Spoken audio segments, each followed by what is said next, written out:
This is Suraj Singh. Dear all friends, back to you again. Sorry to disturb you. Issue of today's topic is related to safety, HSE. Usually, I used to talk to you about this issue, and many talks I have delivered regarding HSE, health, safety, and environment, or safety, health, and environment by whatever sequence you can say. It can be HSE, is SHE, whatever you can say. No, it doesn't make a difference. And I hope that you like these topics. Being serious topics, these are maybe not entertaining much to you, but life is not entertainment alone. You cannot simply say, I have to enjoy topics. These topics are very serious nature, but relevant, linked to your life and to your work. Therefore, I don't feel that you will have some kind of entertainment, but issue is serious, and this is related to each and every one of you around the world. It's not simply in our country, India, Bharat, it's everywhere. You may be wherever, in whatever field you are involved with. Safety, health, and environment are very important issues, very important topics. You should take it seriously if you are really interested in that. Of course, you have to spend some time on this learning or interaction, you may say, and you can raise any question to me. You're most welcome. Of course, I cannot interact with you during talking, but you may write to me on my mail, which is given in this text, as well as you can write on Facebook comments as you wish. Of course, you will not find many questions because this serious issue and only professionals may raise something, but it doesn't matter. This is for public and not exclusive for professionals. So I would welcome everyone and I'll request all of you because this is very serious issue, very serious topic. It relates to everyone. Safety is for all and by all. You can disseminate it further if you wish. If you like that people should benefit from this, you can do this. And safety is very important from whatever viewpoint you can say. It's not for one day, it's not for 2 days, it's forever. Safety is not a decoration, it's a requirement. Safety is related to not money only, it relates to life, it relates to property, it relates to destruction, it relates to construction. It's for everywhere. Even if you demolish a building by installing dynamites or explosives, safety is required. And you construct a new building, safety is required. You sit and work in office, safety is required. You walk on a road path, safety is required. You drive on road, safety is required. You take a flight, safety is required. Whatever you do means you take food, safety is required. You cook food, safety is required. You use gas cylinder, safety is required. You drive cycle, safety is required. You play, safety is required. You go to gymnasium, safety is required. Tell me one field where it's not required. If it's required so much, why not to have little understanding or awareness about safety? Safety is not for you, it's not for me. Safety, health, and ergonomics. Ergonomics is a subject, or you can say ergonomics is a topic that is much more important. And before going to ergonomics, I like to speak something about safety. As usual, I do it in all these topics. For safety, essential, you can say basics of safety device required. That's more important here. Let me see now. See, safety first is very important aspect of life. Safety first. It doesn't mean that safety means first consideration. Safety means first safety and then something. It's implementation of safety, consideration of safety. If you consider safety and then work, you will be at advantage. That work will be safe. And if you do not consider safety, just start working, it shall cause accidents, it shall cause problems, and therefore we call it practice of safety. And in particular, I'm talking of buildings and industries. So safety first is, let us say, general one, and construction projects and civil projects and other projects where safety is required are very significant. In general, it is construction projects are very expensive, we can say, all over the world. It's not simply construction of buildings, construction of infrastructure, construction of everything. Airport, construction of railway line, construction of buildings, road railway, and you can say bridges, construction of irrigation water, construction of rivers, you can say dams, construction of all infrastructures, wherever you can say People work, machines work, safety is very essential. Huge budgets save this construction involved. You can say whatever budget nation has got is in one budget, it's about 60 to 70% of amount directly or indirectly goes to safety. This means major portion of funds go to construction. Safety is a part that must be spent on that construction. Though you are spending 100 or construction and you don't take out one out of that for safety, it's just saving one. You are keeping 99 at risk. That point I want to stress. Safety is not very expensive in terms of money. It's expensive in terms of life, loss, material loss, and many other losses, time loss, reputation loss. You consider that way. Safety is first means first go to think about safety and then go to think about work and then result. So construction projects, I just read this. Construction projects have been required since time immemorial. Construction projects have been required since time immemorial. More than 50% budget covered on development works, which involves construction projects pertinent all types. Engineers from all disciplines work on such projects. Millions of workers contribute to such developmental activities around the globe. Engineering has been very significant world to successfully deliver all such projects. In fact, generally not very literate workers are involved in this world of construction. Many accidents happen during my experience in such projects due to reasons of carelessness or condoning or neglect or ignorance of work and supervision. Everyone is interested to do a lot of work too fast to be delivered or post product, but at risk of personal attention and not caring for life value. Created anxiety inculcates a feeling to make delivery at appointed date of milestone, even not a willing upon rest and sleep properly. Personally observed that works are not given adequate attention from safety viewpoint, though safety is too significant on such works, but is not given due value to be strictly complied with. Many incidents have been reported regarding collapse of booms of cranes, collapse of scaffoldings, and collapse of buildings slabs, preparatory works during ongoing construction around the world. Scaffoldings were failure even on international projects, international airport projects during construction. For some transport system, failures on supporting works have been reported failure. Indeed, on facilities of big projects, safety care is intensely required and should. Even after so high level of safety care, bad incidents have been reported.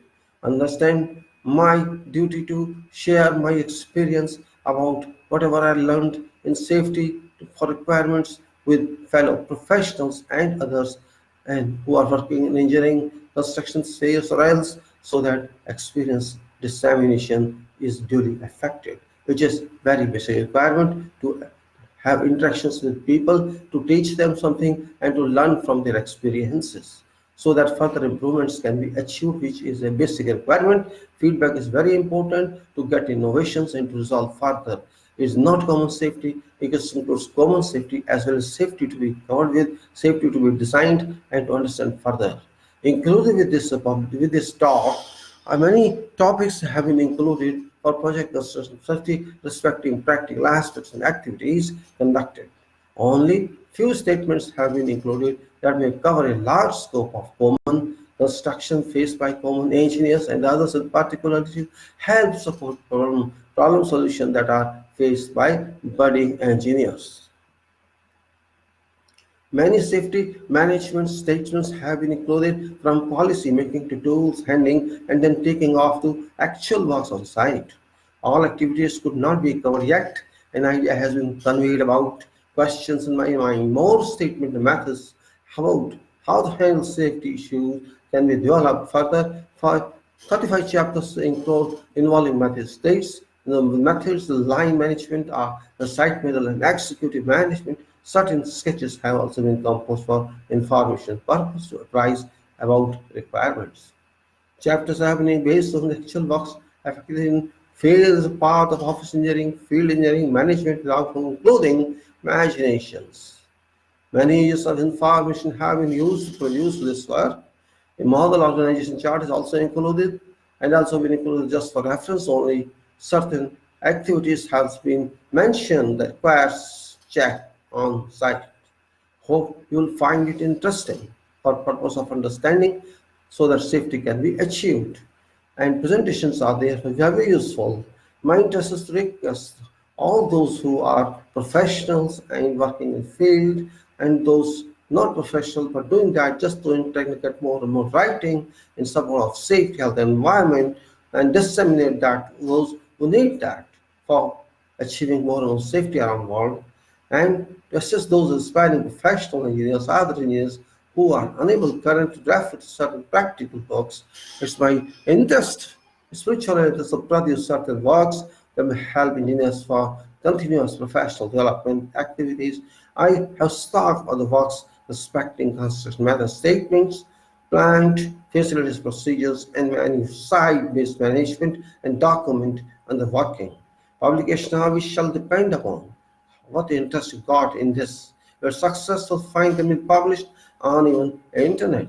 Forget about book publishing from publishers, but publishers, particularly construction method statements, should assist actual work, prosecution on site and cannot be extracted from available books and cloud. Similarly, no text areas available that provides comprehensive information about project prosecution strategies and it's always problematic. Foreign engineers refer to all such documents, result to that lack of information and to leads to draft from management levels. Topics in fact included this is namely the safety policy that is 01, management system that's 02, site security that's 03, hand tools is 04, first aid regulations 05, permit to work 06, housekeeping 07, safety training 08, emergency and evacuation plan 09, fire protection 10, PPE, personal protective equipment 11, excavation safety 12, control storage and use of hazardous materials 13, incident reporting 14, lifting, rigging and hoisting 15, radiography operations 16, night working 17, scaffolds and ladders 18, temporary electric supply 19, welding and cutting 20, working with height and fall prevention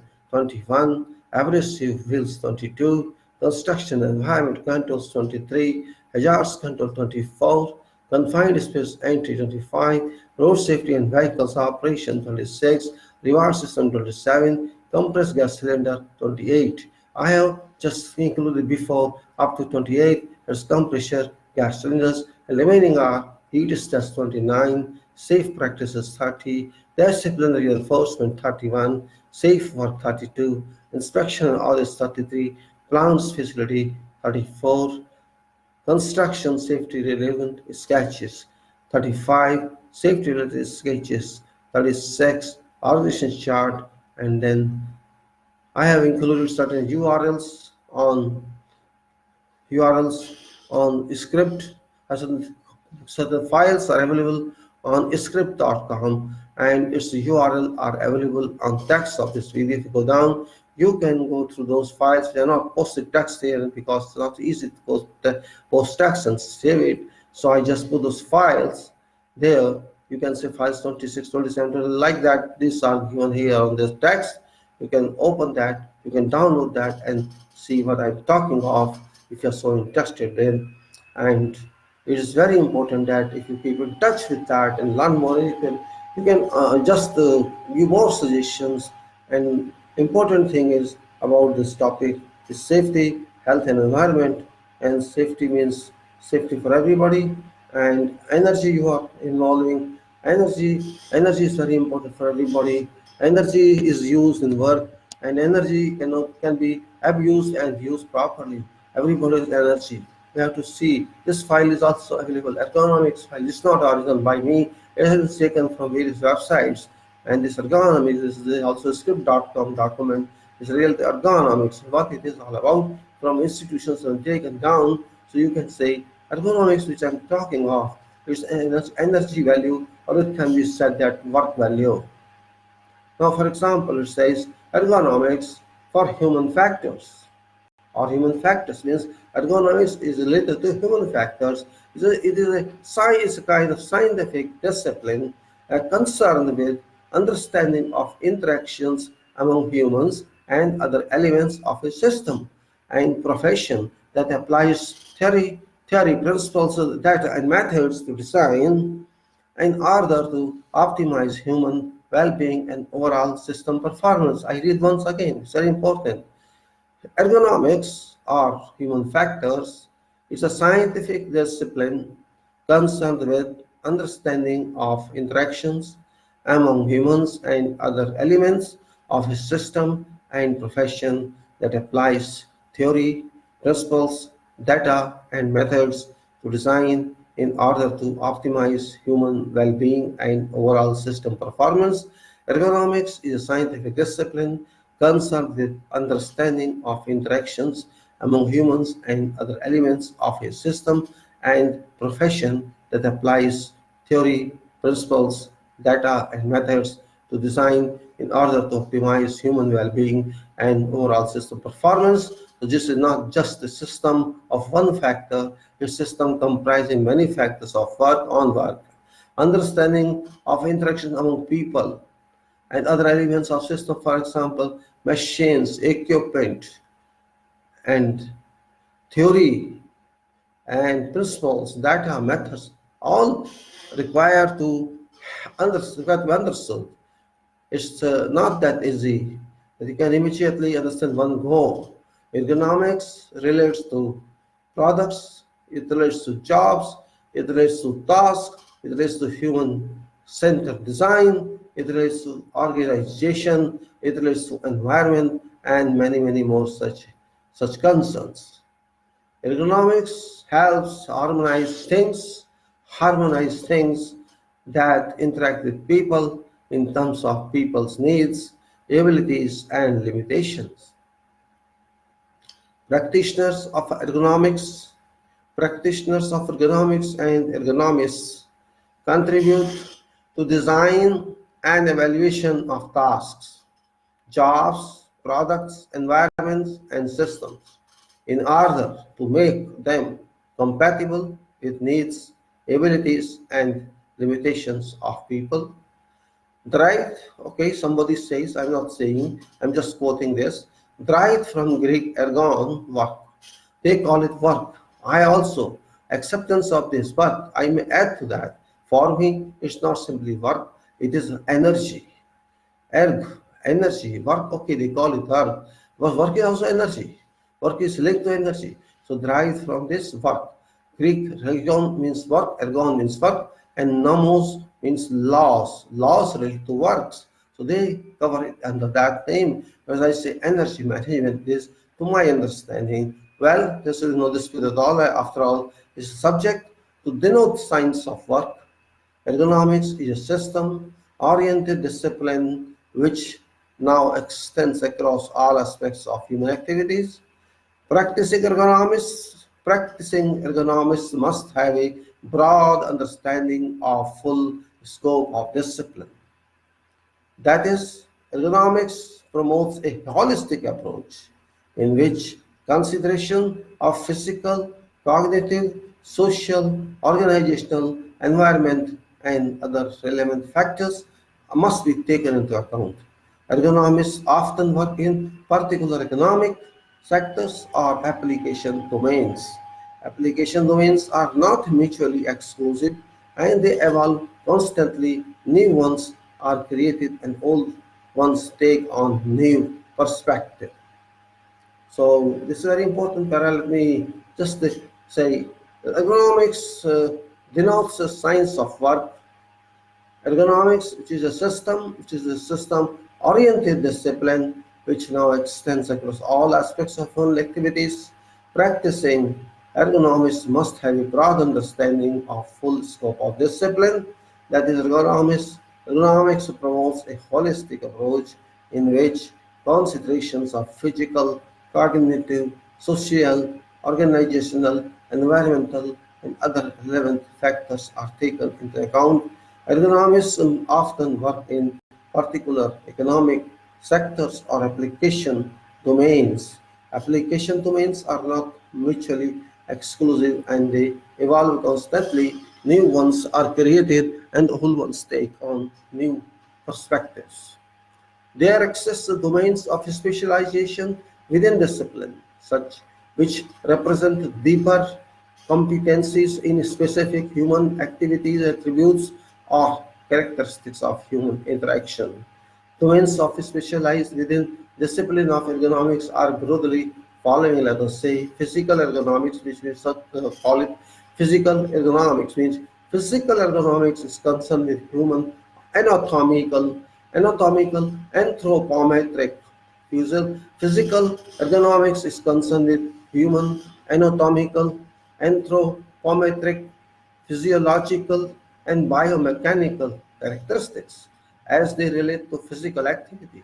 Relevant topics include working postures, materials handling, repetitive movements, work-related musculoskeletal disorder, musculoskeletal disorder, workplace layout, safety, and health. Let me repeat it. It's a complicated one. Physical ergonomics. Physical ergonomics is concerned with human anatomical, anthropometric, physiological, and biomechanical characters, characteristics, characteristic as they relate to physical activity. Relevant topics include working postures, how we should work in that phase, materials handling, repetitive movements, work-related musculoskeletal disorders, workplace layout, safety, and health. Cognitive ergonomics. This was physical one, as I explained to you. Physical ergonomics. I'm talking of cognitive ergonomics. Cognitive ergonomics is concerned with mental processes.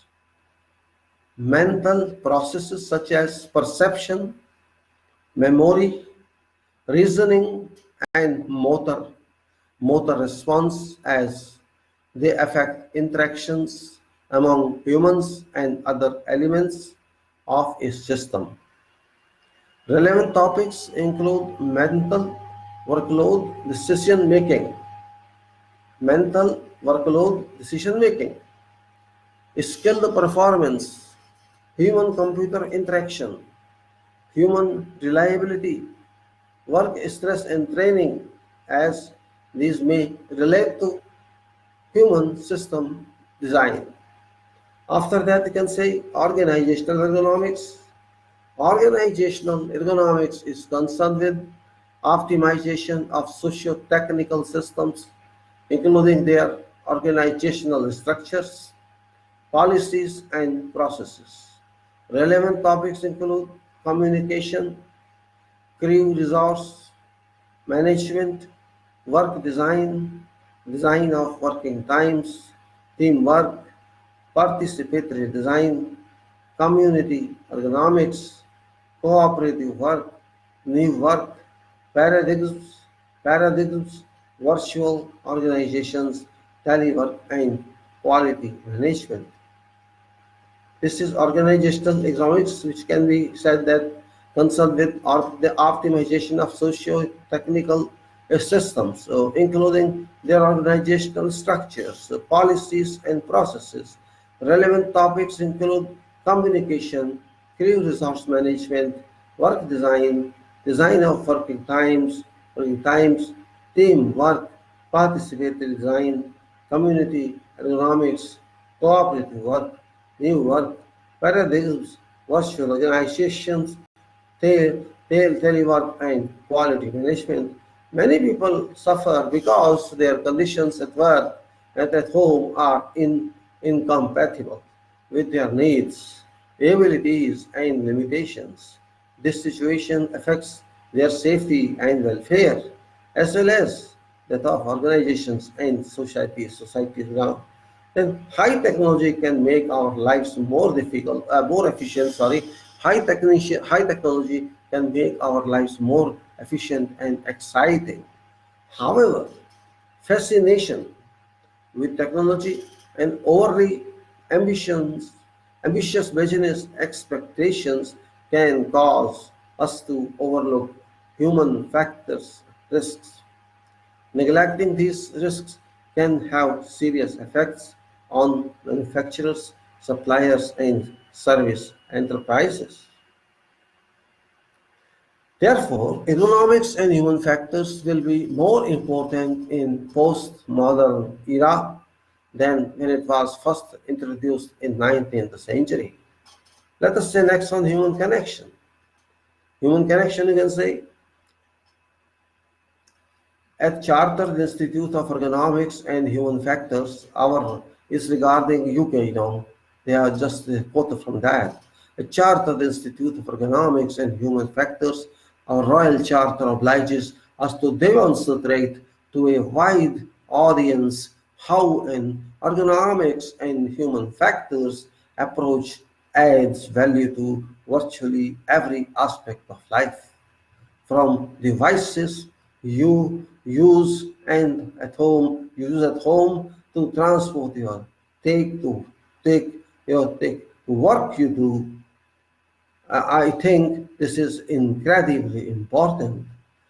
Case studies in this UK document highlights how a better understanding of people can make a positive difference, keeping people central to design, focusing on their needs and optimizing how they interact with others, with their workspaces and with technology and equipment leads to work being made easier and more efficient and systems being made simpler and safer. Then there's a human connection, other one, like first edition published of this document was 2015 on that year, is introduced to assist the people in industry, in government, and in any business to understand and influence how work is designed, good work as is good for us, but sometimes identifying how to affect change and what that change looks like needs some inspirations.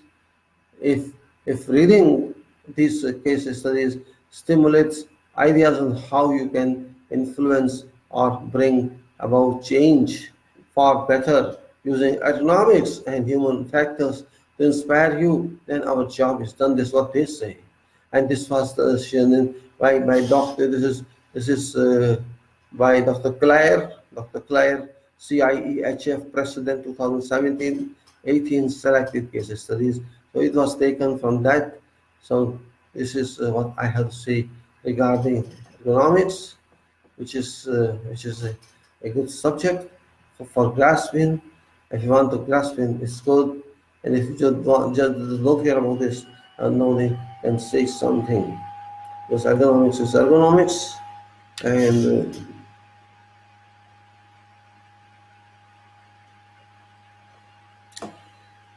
now, sorry, you can download this document if you wish and see that one, which is very important. Means I'm just looking to that. The other one is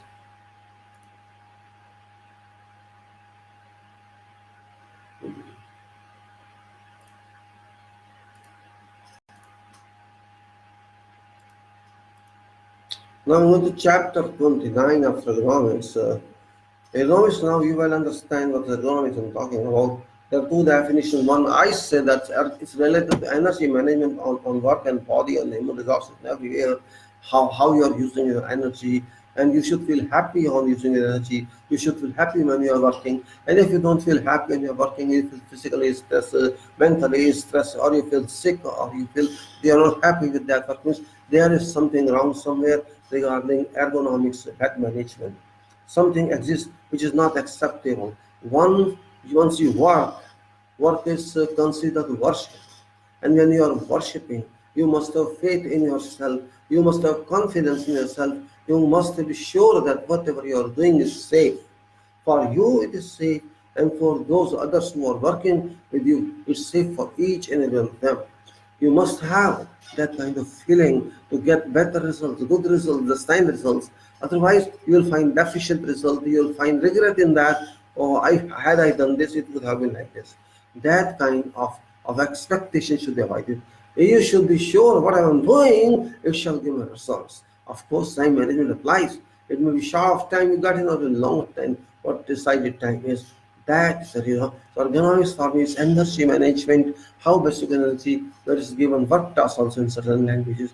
So ergonomics, it doesn't make a difference. But you understand how best you can work, how can this help others to work with you, or what's the best way to keep your mind fit, keep your body fit, keep your structure fit for purpose of work. And that's very important. Means you should be internally fit, you should be externally fit, you should be mentally fit, you should be bodily fit, you could be your parts inside your body should be fit, and that is what's required. Now, continue with this one as a chapter 29 because I had studied many others. So heat stress it is. I'll talk about it later on also because heat stress, what you say. Again, I'm just saying what's actually index of this document is scope, purpose, definitions, responsibilities, instructions, references, attachments. These are general in the case.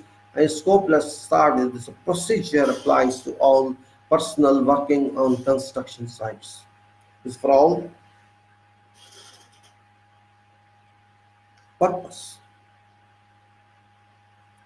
Procedure establishes safety and health guidelines in preventing injury until effect of heat stress is personal to personal. Heat stress is very serious condition that may lead to unconsciousness of affected person, drop in blood pressure, and rise in body temperature. Heat stress is defined here. It's defined as very serious condition of body, very serious condition of physical body that may lead to unconsciousness of affected person, drop in blood pressure, and rise in body temperature. Such body such body state can result in death if timely care within minutes is not effective. Person can die. Blood pressure can go down to 80/40 Hg mercury and temperature may rise to 104 degrees Celsius. Immediately, glucose is required to be injected and cold saturated cloth capped on forehead. Patients should be given cold liquids by spoon feeding. Patients should be treated in air-conditioned room. Definitions. Safety means safety, health, and environment disciplines to support the project activities. Company means an organization. Company means an organization carrying out or prosecuting project. Contractor means organization that has one project from client or owner. Subcontractor means an organization that has one part of a project work from contracting organization. Client means an organization entitled company in contractual terms that has entrusted project to organization of contracting company. Personnel means all personnel involved on that project or other project site activities. Responsibility means a job and contract and responsibility. Training means training imparted for a specific safety topic on job or on project site. Management means organization, top, middle, and lower management. Safety manager means a person, the job title safety manager, safety manager deployed by certain organization. Project manager means A person as such with PM title deployed by contracting company.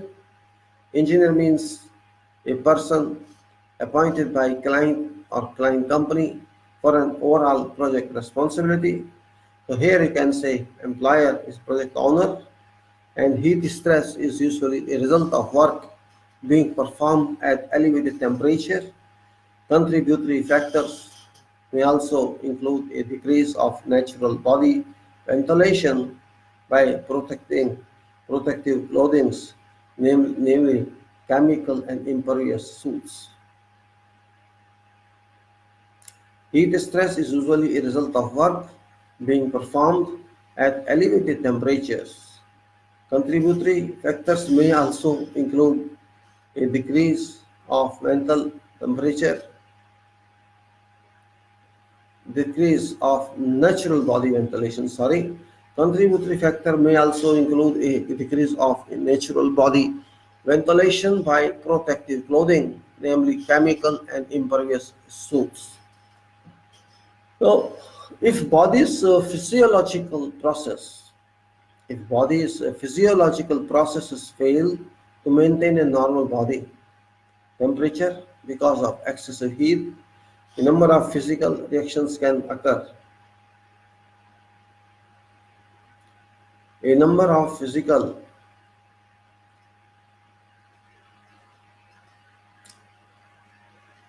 reactions can occur, ranging from mild, such as fatigue, irritability, anxiety, decreased concentration, etc., to fatal. Because heat stress is one of most common and potentially serious illness that construction workers encounter in areas where high temperatures are normally encountered. To combat which causes regular monitoring and resorting to other preventive measures are vital and significant.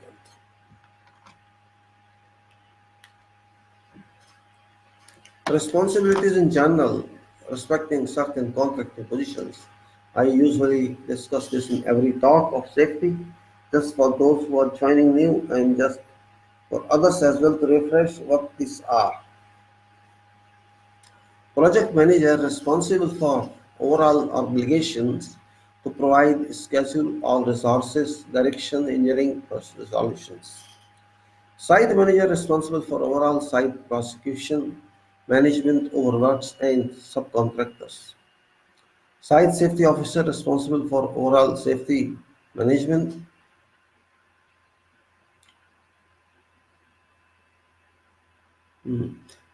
Site manager responsible for overall site prosecution management over works and subcontractors.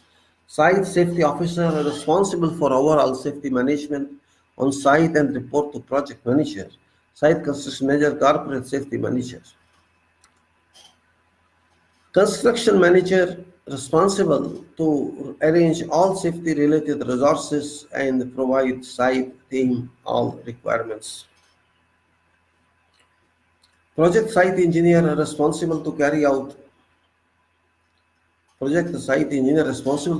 safety issues within section. Site safety inspector engineer responsible to supervise safety measures on site and control safety issues, should bring to site line management to adopt correct measures. Site foreman responsible for compliance of safety measures as standards or as is directed.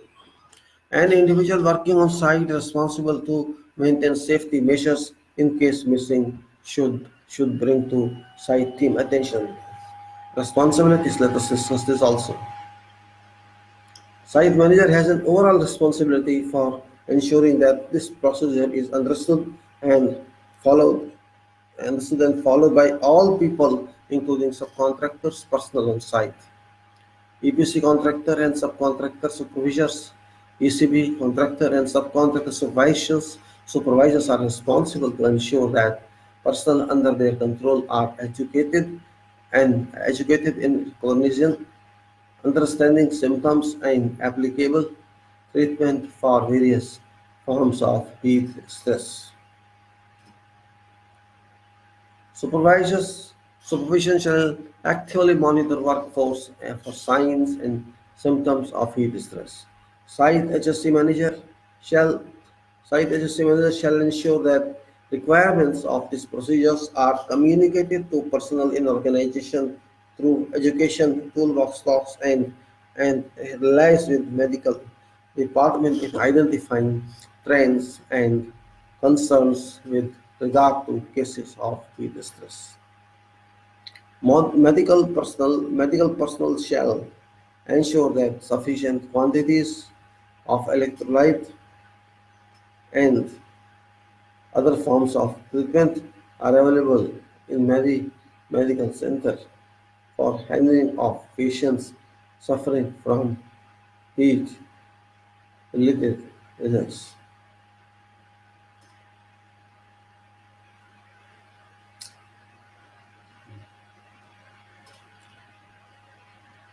Instructions.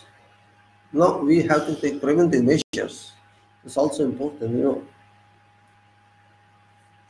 Employees shall have access to cool, potable water at their place of work. Water coolers shall be provided for all crews. Subcontractors shall manage. Some site managers shall ensure supply and distribution of cool, potable water in sufficient quantity to allow each employee to drink throughout workplace. Shaded areas shall be provided for rest, relaxing periods, pauses. Instructions shall be given to workers that resting adjacent to other plant and equipment is strictly prohibited unless suitable protection protection is provided. Shaded areas shall also be provided for prayers locations. First aid equipment provided on site shall include treatment for dehydration, electrolytes, types of heat stresses, types of heat stress. Now, information is provided to enable a program of education to develop for all employees on project with regard to important subject of heat stress. Heat stroke is one symptoms, then heat actions, and then heat stroke says what is heat stroke actually. We have to just understand heat stroke is there, the definition of general sector, and is what we understand heat stroke itself as there. What is heat stroke? Heat stroke is an and dangerous reaction, acute and dangerous reaction to heat stress caused by failure of heat regulating mechanism of body. Heat stress is saying heat stroke is an acute and dangerous operation.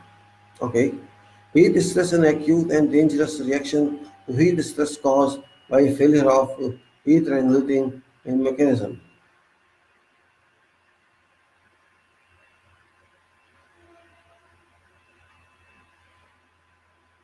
Heat stroke is an acute and dangerous reaction to heat stress caused by a failure of heat regulating mechanism of body, namely a breakdown of employees' temperature control system that causes a sweating.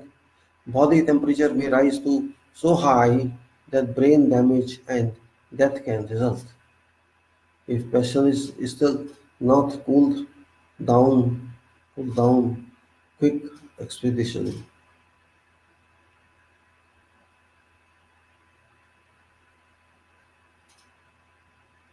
Now symptoms. What are symptoms? Red hot, dry skin, your skin. Red, hot, dry skin. Although person may have sweating earlier. Also, person may have been sweating earlier. Nausea, nausea, dizziness, confusion, extremely high blood pressure, rapid respiratory and pulse rate, unconsciousness state are in coma. Actions. Casualty must be cooled down. Casualty must be cooled down and medical ends is sought immediately.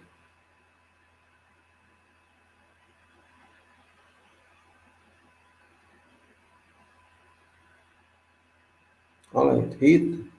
Actions casualty must be cooled down and medical aid sought immediately with person transported to site medical facilities. Heat exhaustion. Heat exhaustion is a state of very definite weakness.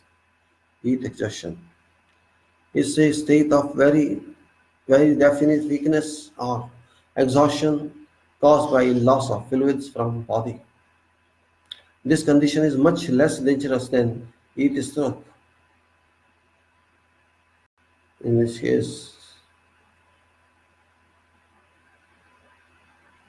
heat exhaustion is a state of very definite weakness or exhaustion caused by loss of fluids from body. This condition is much less dangerous than heat stroke. Stroke, but must be treated early to prevent eventual determination to heat stroke.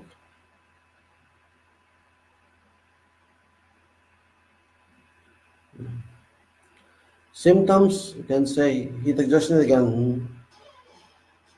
Exhaustion, heat exhaustion is a state of very definite weakness or exhaustion caused by loss of fluids from body. Exhaustion is loss of fluids from body, which condition much less dangerous than heat stroke, but must be treated early to prevent eventual deterioration to heat stroke. Symptoms, you may say pale, clammy, moist skin, perspiration, and extreme weakness. Body temperature is normal, pulse is weak, and rapid shallow breathing. Person may have a headache, may vomit or feel dizzy. Heat cramps, now we're talking of heat cramps. The talk heat stroke is over. Heat cramps. Heat cramps are caused by perspiration that is not balanced by adequate fluid intake.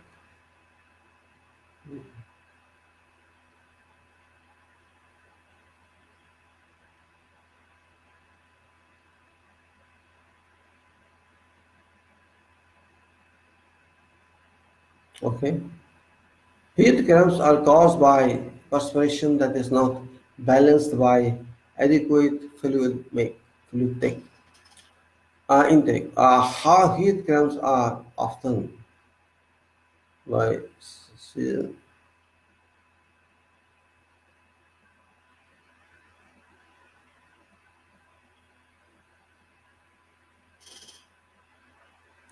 now symptom for heat cramps. Actual painful painful spasm of voluntary muscles, abdomen and extremities.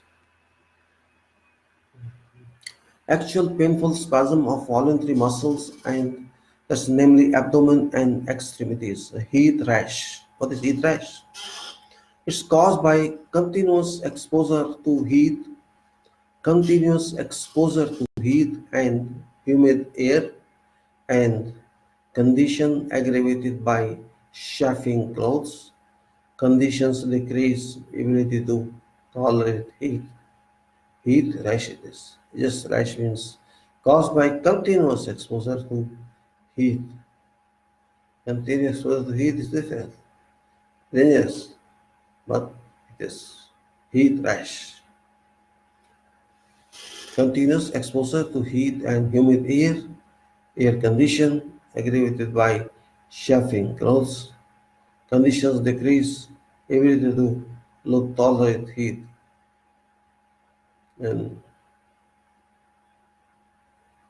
right, and symptoms of this mild red, mild red wrinkles.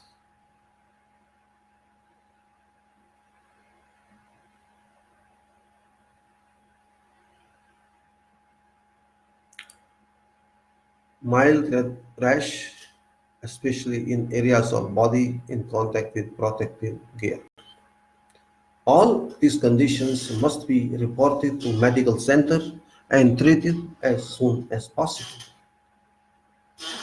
Medical staff or first aider shall send regular communiques on subject of heat stress and inform management of all concerns. Contents of this procedure should be communicated and emphasized to site supervision during training sessions and at subcontractors' regular safety meetings. Now we go to another one. This is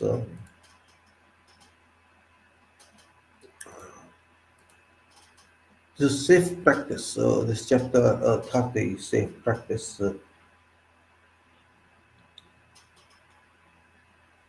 Safe practice is again same thing. This scope, purpose, definitions, responsibilities, instructions, references, attachments.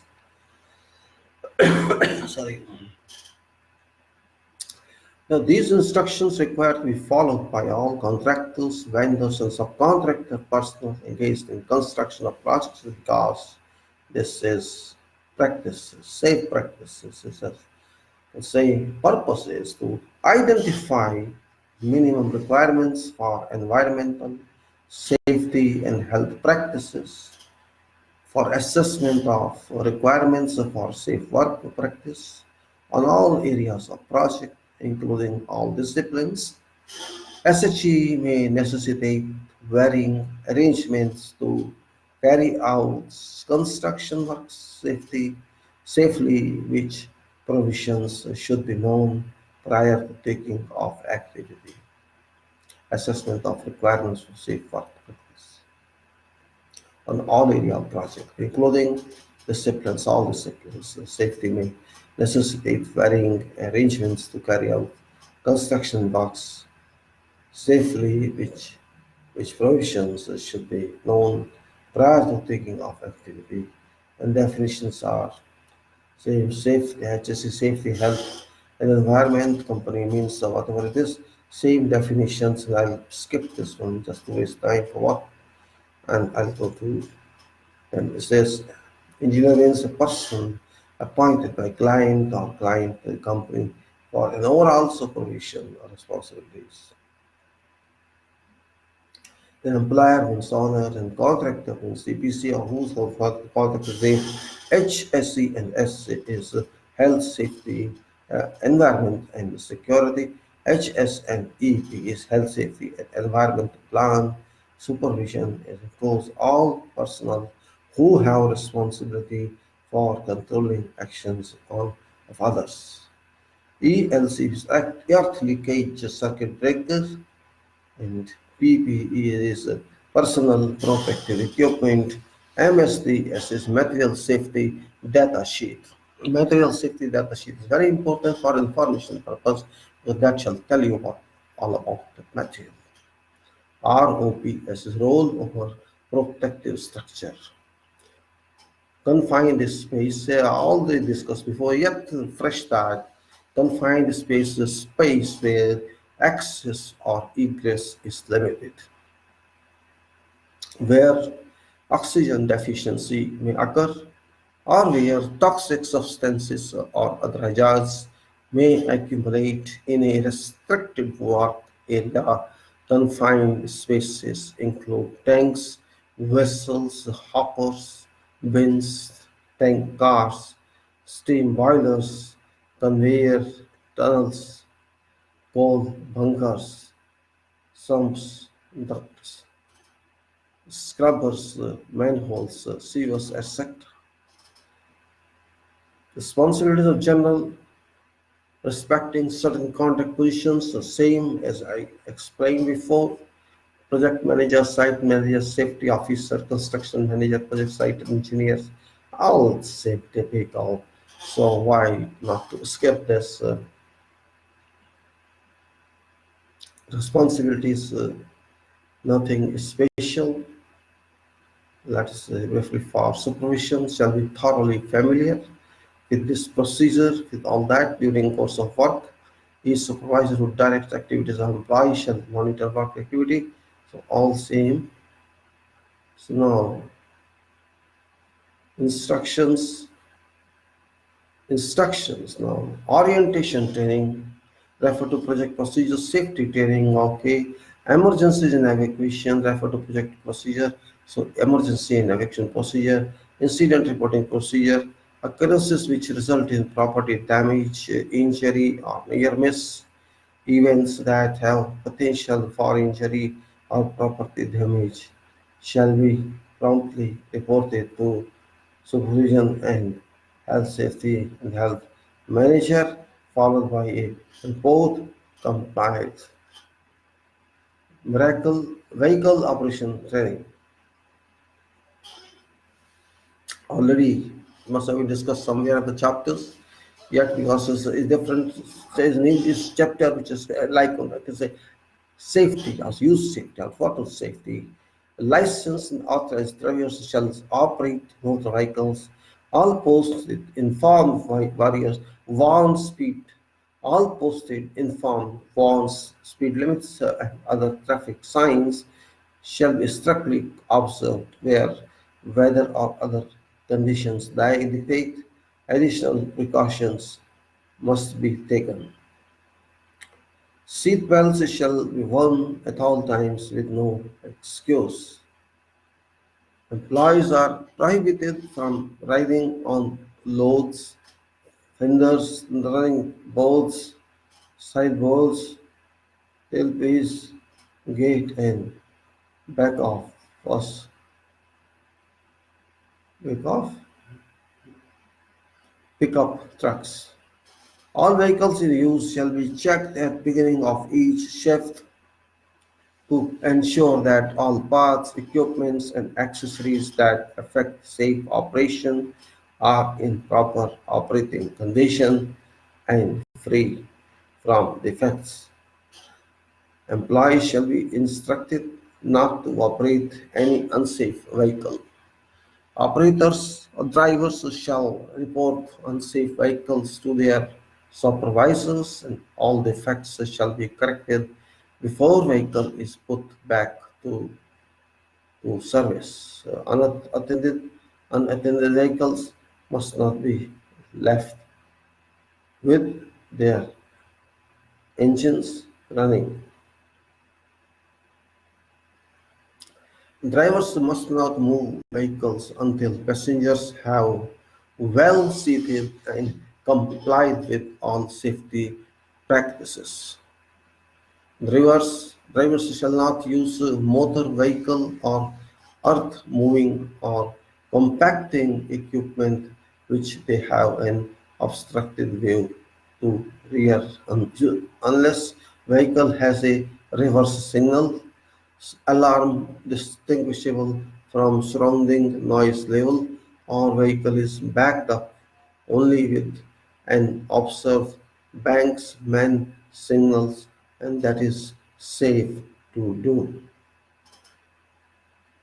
Whenever heavy machinery, equipment, vehicles or parts therefore are either suspended or held aloft, employees shall not be permitted to work under or between them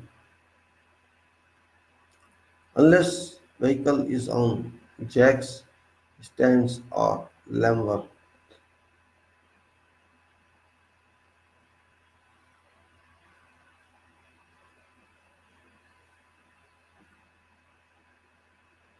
Let's say whenever heavy machinery, equipment, vehicles or parts thereof are either suspended or held aloft, employees shall not be permitted to work under or between them unless vehicle is on jacks, stands or timber blocks. Now, what's for conduct? You have to refer to disciplinary enforcement. Then visitors. Visitors shall be issued a pair of safety glasses, hard hat, and other appropriate PPE prior to entering safety controlled construction area.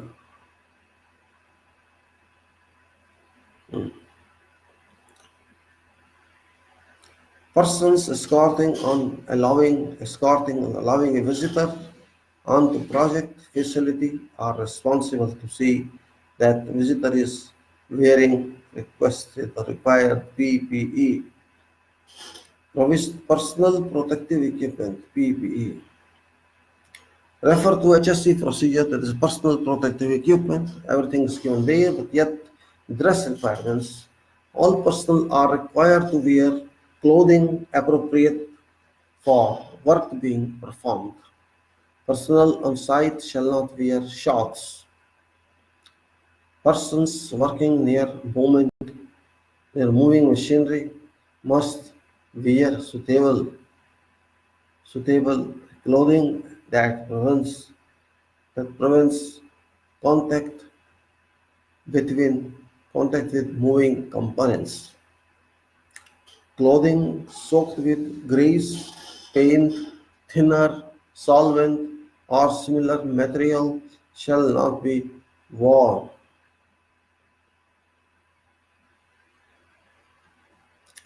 Safety boots shall be worn all times on work site. And fire protection, refer to HSC procedure, working at heights. Now, supervisors are responsible for erection and maintenance of barriers required for employee protection. Boundaries around equipment or in material by uh, barrier tapes shall be used for its intended purpose according to approved methods. Upon completion of work being performed, installing supervisor must remove tape. Unauthorized persons trying to enter barrier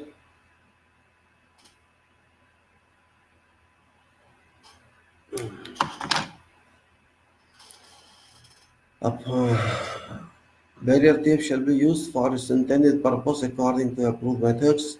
Upon completion of work being performed, installing supervisor must remove tape. Unauthorized persons trying to enter barrier provided areas are subject to disciplinary action up to including dismissal. Signs and tags.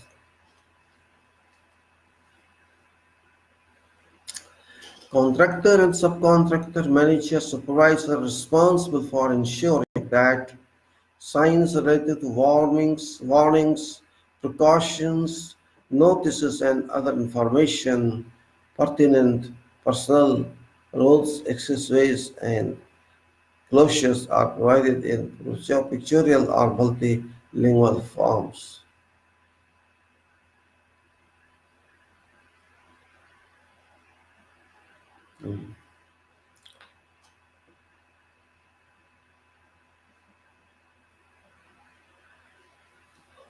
Boring, really boring. Contractor and subcontractor manager supervisor are responsible to ensure that signs, related warnings, precautions, notices, and other information pertinent to personal road access ways and closures are provided in pictorial or multilingual format.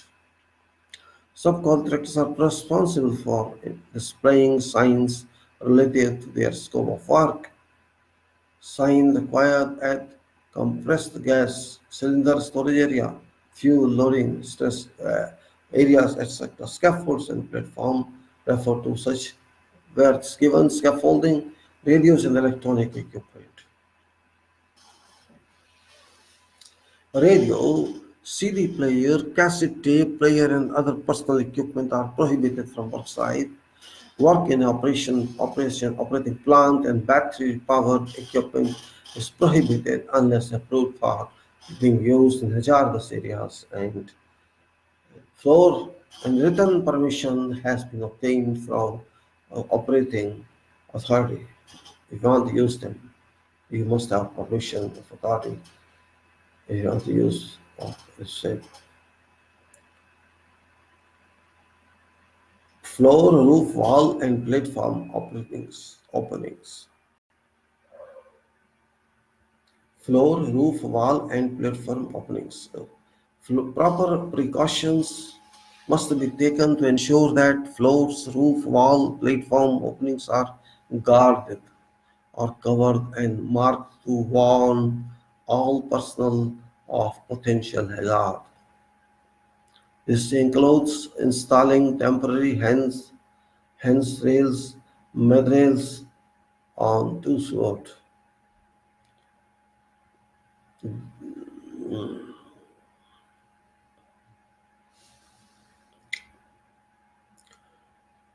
Proper precaution must be taken to ensure that floors, roofs, walls, platforms, openings are guarded or covered and marked to warn all personal or potential hazards. This includes installing temporary hand rails, mid rails, toe board, screenings, planking, and walkways, as well as providing safe access ways from established guarded or protected areas to unprotected or unguarded areas. Radiography. As always, safety of radiography chapter is there. Refer to that one. Hazardous waste material. Yes, chapter refer to environmental controls. Confined space procedures. Confined space entities. They refer to that one. Lockout, tag out procedure. Lockout, tag out procedure. A lockout. Lockout to tagout procedure shall be prepared, put in place prior to commissioning activities. Commissioning activities is very important term for engineers. Means don't think that commissioning is applicable only for machines. It's equally applicable for services. It's applicable for all those parts of buildings and building itself, which requires to be completed formally on contract. So lockout that of those procedures shall be prepared and presented. But a lockout tagout process shall be prepared, put in place prior to commissioning activities to preclude inadvertent operation of equipment such as motors, valves, pumps, and rotating equipment, or release of energy such as electrical, pneumatic, uh, right? So lockout procedure. I leave it again better just to be clear in understanding. A lockout tagout procedure shall be prepared, put in place prior to commissioning activities to preclude an inadvertent operation of equipment such as motors, valves, pumps, or rotating equipment, or release of LGA is such as electrical, pneumatic, thermal, chemical, hot, or stored potential energy. Housekeeping. The same as in chapter housekeeping, refer to that one. Then hand, air, and electrical tools.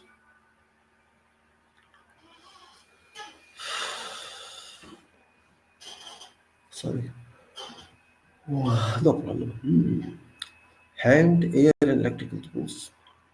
Employees shall report the damaged and defective tools to their supervisor or return them to tool room for proper tagging and repair. Damaged or defective tools shall be taken out of service, tagged do not operate, and stored in a controlled area until appropriate repairs have been made. Tools shall not be altered in any way and shall be operated in accordance with manufacturer's instructions specifications.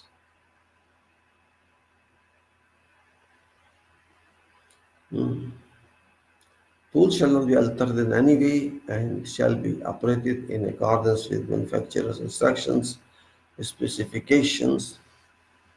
Tools shall, as saws and grinders, have guards in place during their operation. All power drills shall have their anti-twist handles fitted.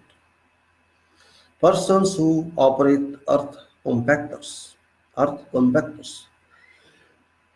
Maybe you people know that earth compactors, rollers, chisel, impact, hammers, and other such tools shall wear appropriate PPE. Tools shall not be abused and would be kept in good operating condition. Tools shall be inspected prior to each use for defects such as cracked handles, damaged cutting edges, splitting or cracked paths, and broken adjusting components. Damaged tools shall not be used. Tools shall be used only for their intended purpose. Electrically powered tools shall be double insulated or earthed. Use of non-sparking tool shall be specified in work authority permits.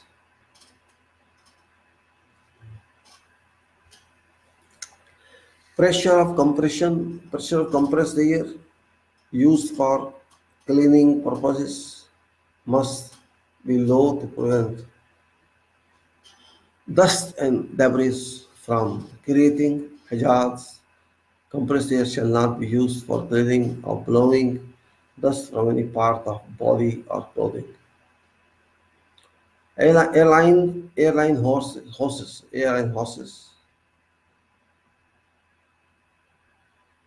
Hmm.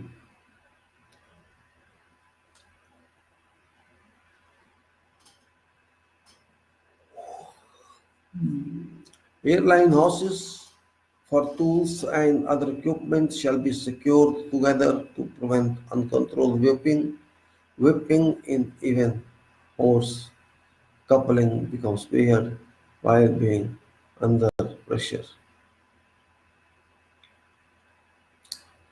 Temporary construction outlets used for 110 volts try to shall be temporary construction outlets used for 110 volts. Both tools shall be protected by an assured earthing program. I've seen that 100 volts are specified here, but you can 240 also is dependent on how much electricity you need.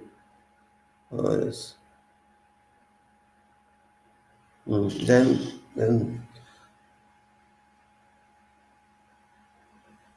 you can say you must have earthing program for all.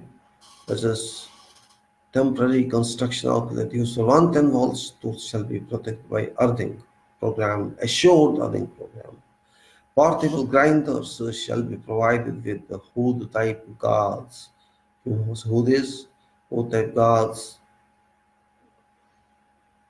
with certain size, with side enclosure, then cover spindle and at least 80%. Um, can say portable grinders which can be taken from one place to other place, shall be provided with hood type guards, shape of hood with side enclosures that cover spindle and at least 50% of wheel. All wheels shall be inspected and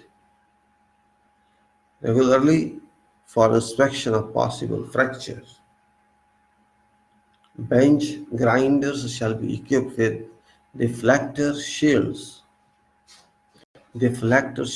and side cover guards. This is grinders. Tools rest Tool rests shall have a maximum clearance of 3 mm between wheel and grinding.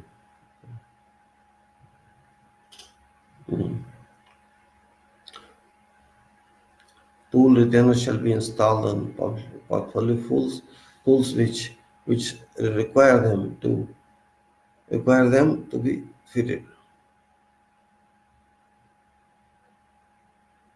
Hoses and hose connections.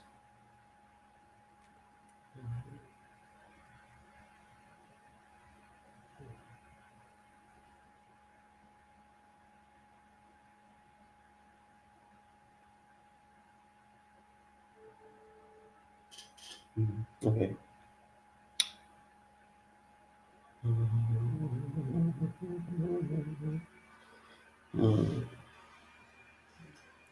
Tool retainers shall be installed on portable tools which require them to be fitted.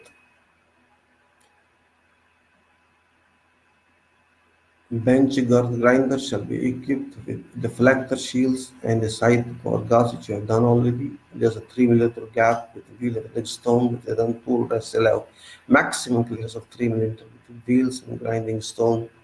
Air supply line shall be protected from damage and inspected regularly and maintained in good condition. Tool retainers shall be installed on portable tools which require them to be fitted. Hoses and hose connections used for connecting compressed air shall be designed for planned pressure and service. Hose and hose connections. And we go to cartridge operated tools.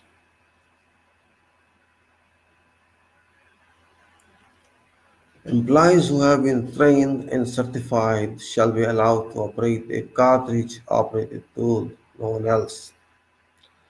Tools shall be tested each day before loading to see that safety devices are in proper working order.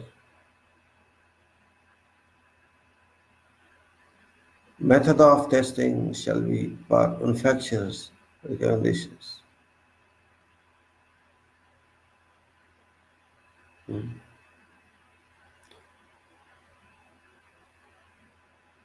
Tools shall be tested each day before loading to see that safety devices are in proper working condition. Method of testing shall be according to manufacturer's recommendation. Cartridge shall be stored in a safe place and a stock energy maintained. Tools not in proper working order or that develops a defect during use shall be immediately removed from service and not used until used properly repaired. So, which are say which result in out of order status, any tools, whatever tools must be repaired immediately before putting into service back. Tools shall not be loaded until just prior to intended firing time. Neither loaded nor empty tools are to be pointed at any employee. Neither loaded nor empty tool are to be pointed at any employee times, hence shall be kept clear of open barrel.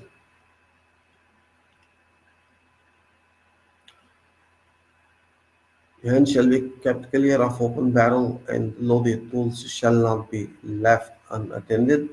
Fasteners shall not be driven into very hard or brittle material, including cast iron, glazed tile, surface materials, hardened materials, including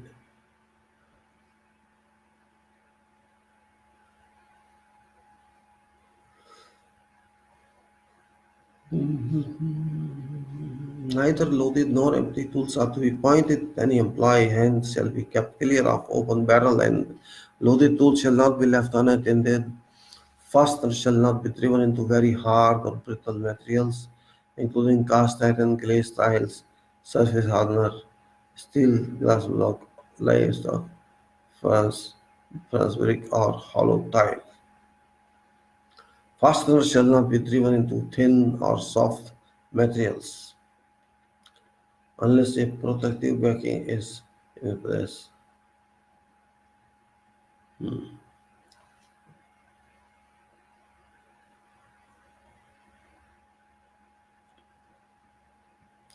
Once again, I read, fasteners shall not be driven into very hard or brittle materials, including cast iron, glazed tile, surface hardened steel, glass block, live rock face.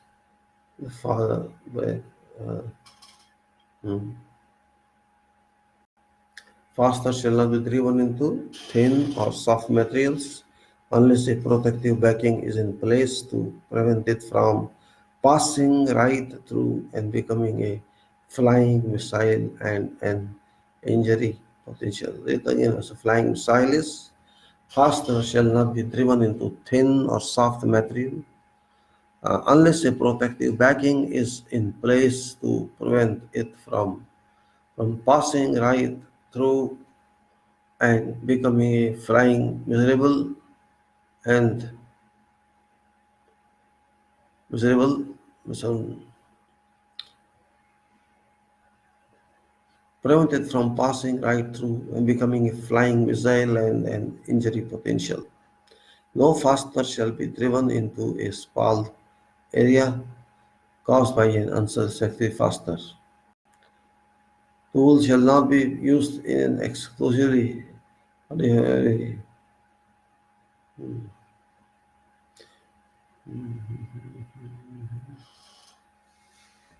no fastener shall be driven to a spalled area caused by an unsuspected power fastening. Tools shall not be used in any explosive or flammable atmosphere.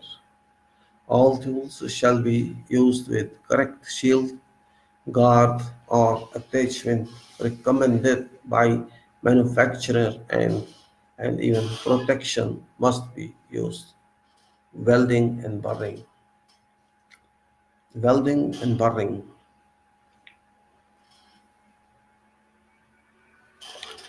All welding, cutting, or burring operations in areas classified hazardous require authorization. All cutting, welding, or burning operations in confined spaces require a permit to work. A suitable approved fire extinguisher shall be ready for instant use where fire.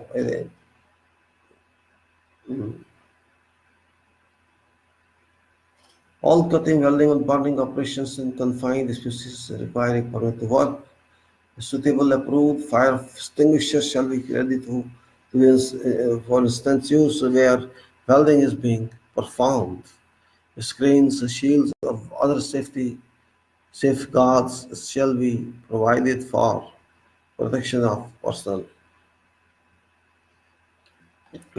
sorry, equipment and materials exposed to sparks, slag, molten metal, falling objects, or ultraviolet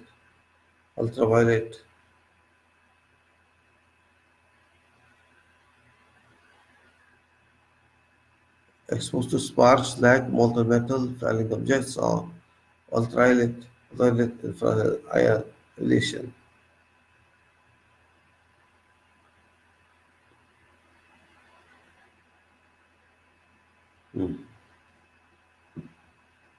It's difficult to read sometimes correctly. Eyes problem. A screen shield or other safeguard shall be provided for protection of personal equipment and materials exposed to sparks, slag, molten metal, falling objects, or ultraviolet infrared IR radiation. Welders shall wear approved eye and face protection. Persons assisting welders shall also wear protective glasses. Electric welding equipment, including cable, shall meet national standards. Electric welding leads should be capped off. Electric welding leads should be kept off or leave. Welding. mm, Electric welding leads should be kept off walking surface in elevated position. When elevated, they pose less danger to personnel and are less susceptible to damage by construction activities. Welding leads or cords that cross a pathway or roadway shall be protected from damages by welding leads or cords that cross a pathway and roadway shall be protected from damage by underground burial or equally effective means.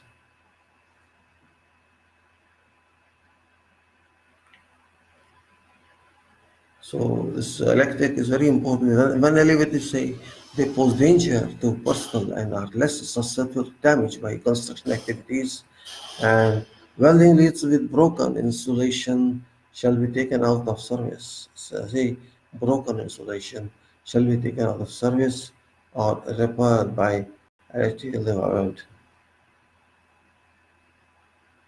Earth leads the case can be paired with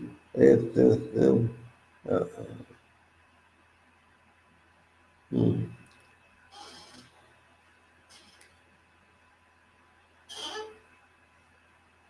Welding leads with broken insulation shall be taken out of service or repaired by electrical department. Earth leads can be repaired with the tape provided safe current carrying capacity is not compromised. Earth returns shall have proper clamps. Earth returns shall have proper clamps fitted and be located as close to work face as possible. Fume extraction equipment be used during welding in enclosed space of metals which produce hazardous fumes. This fume extraction equipment shall be used during welding in enclosed space of metals which produce hazardous fumes. Ladders refer to ladder section working heights, health and hygiene. Washing facility shall be provided for employees using or handling materials, chemicals, or other substances that could be harmful. Such facilities shall be located near work sites.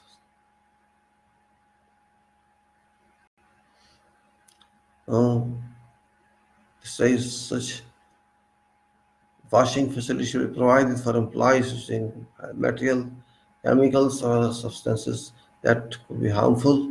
Such facilities shall be located near work site but be harmful. Okay. And toilets shall be provided for use by construction personnel. Glass bottles are prohibited on site. Cranes and material handling. Refer to procedure of lifting operations and then the fire prevention and protection. For the fire protection and photographic equipment. Photographic equipment shall only be used by personnel who are authorized and are not doing harm. Uh, Okay. Come to photographic equipment shall only be used by personnel who are authorized and who, in strict competence, compliance with project's policy. Rigging. For the lifting operations, then to HSE suspended personal platform rigging to working at heights, and then this refer to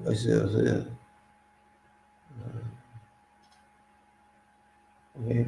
And working at is gone, and for hard work in restricted areas, comply shall be given training as first as fire teacher to produce prototype.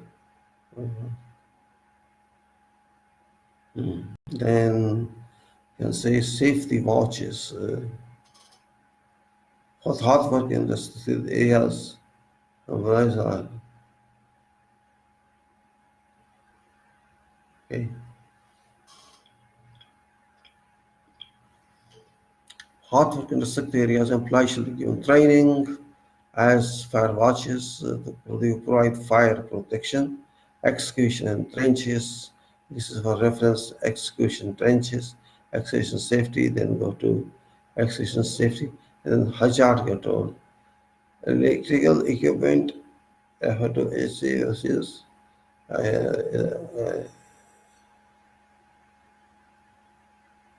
Okay, then it is excavation safety, hazards control, temporary electronics, all the emergency flushing eyes and bodies. I'm feeling cold. Seriously, it's hot. Emergency flushing eyes and body. If employees are exposed to injurious corrosion material. If employees are exposed to injurious corrosion materials, suitable facilities for quick drenching or flushing of eyes and body shall be provided in work area for immediate emergency use. Employees shall be instructed that flushing of eyes should last a minimum of 15 minutes.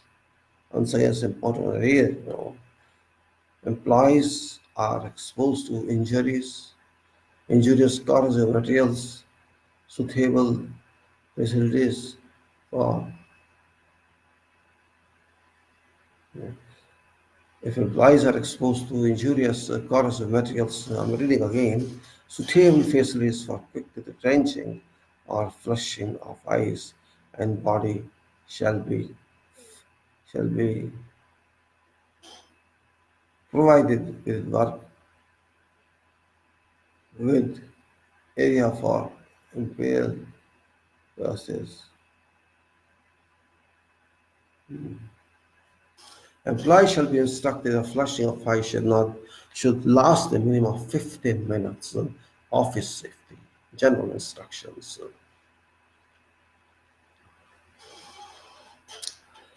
Suggests that furniture provided in offices should comply with ergonomic requirements. Ergonomic, as I discussed earlier in this talk and before also, I have put the URL of certain ergonomic principles, and you can search for office ergonomics on internet, which relates to what what height your desk should be, what height you should sit, etc. You can get best comforts, control best comforts for your work. You should not feel depressed or tired. You work efficiently with use of minimum energy and in this disciplined way, having a smooth interaction with the colleagues and comfortably work all throughout. So furniture provided in offices should comply with ergonomics requirements so that employees work proficiently. Walk. Do not run in corridors. It's very dangerous.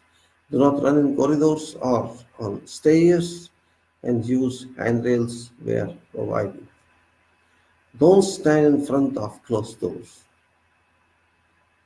Don't stand in front of closed doors. They may open suddenly. Do not read correspondence or other material while walking. People are using mobile and walking. People are just walking, talking, and you can say taking a lunch or so. Do not run in corridors and stay or on stairs and use handrails where possible. Do not stand in front of closed doors, they may open suddenly. Do not read correspondence or other materials while walking. Stop or return to your desk. While concentrating on reading, you may become unaware of your surroundings and expose yourself to possible hazards. Do not push or crowd at lifts. Do not push or crowd at lifts, entrances, exit, or on stairways. Be careful of swivel chairs. Do not slump back on them without testing your weight gradually. Generally, people fall or fail. Chairs are not very strong as well sometimes, so it's also a risk. And I have seen people falling on floor and there was no back support. Watch for telephone and office machine cords. waste baskets and other hazards which may cause tripping. Use handles when closing files, desk drawers, and safe or vault doors. Keep file drawers, desk drawers, and lock doors closed. When not in use, open only one file or desk drawer at a time. See till files are properly secured. Check off for it regularly for sharp edges, splinters, and loose clusters or bolts. Keep sharp objects in their proper place. Handle carefully. Do not adjust or clean power-driven office machines when they are in operation. Do not attempt to make electrical repairs. Call a qualified person who is registered. If smoking is if smoking is permitted, use ashtrays.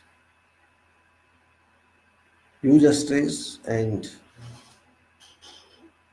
obey no smoking signs. Do not discard cigarette ends in waste paper bins. They may cause fire. Remember, do not discard cigarette ends in waste paper bins. They may cause fire.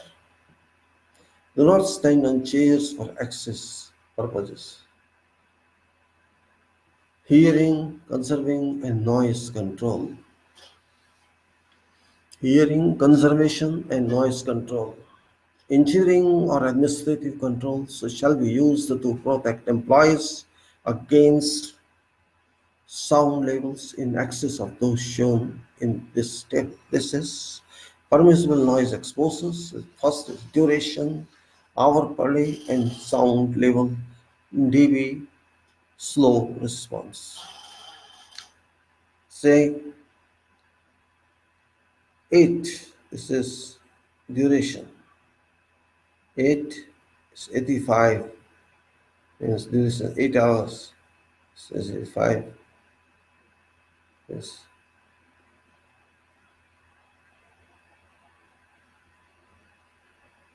Okay. 8 is 85 decibels. If it is duration is for say 6 hours, it can be 87. Means say 8 hours if you are in noise, exposed to noise, 85 is maximum, 85 decibels. And if it's 6 hours, you reduce by 20% or 25%, that's 6, 87 can be, if it's 4, it's 50%, so 90, means little increase in the one. Sorry, if it goes to 4, it's 90, and goes to 3 down, it's 93, can increase there. And if the duration goes to 2 hours, it's 97. And it's 1.5 hours, then less than 2, it's 100, and so it's a little increasing.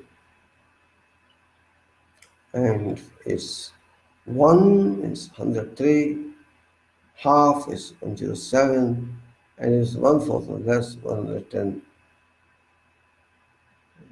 Then in case of 1/4 or less of 8. Injury or administrative controls may fail to reduce sound levels within limits shown at this table. Hearing protection shall be provided and used.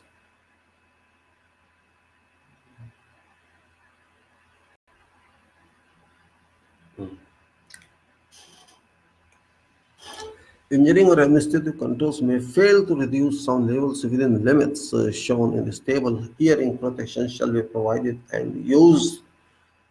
Use hearing protection if required. In all cases where sound levels exceed these values, a continuing effective hearing conservation program shall be administered. Temporary heating and ventilation devices. Fresh air shall be supplied in sufficient quantities via air conditioners to maintain health and safety of workers in offices and other buildings. Well, this is required, though this is not good to an extent. Ecosystem is relevant because all ACs release carbon dioxide and heated carbon dioxide, which go to our aerosphere and adding to carbon dioxide. But what to do? Environmental refer to HSE procedure, environmental controls, and it's about laser. It's about laser and many more, drinking water and washing facilities. So start with laser. Only qualified employees to be assigned to install, adjust, and operate laser equipment. Employees shall wear proper anti-laser eye protection when working in areas where exists a thin potential exposure to direct or refracted laser, direct or reflected laser. I'll see a laser.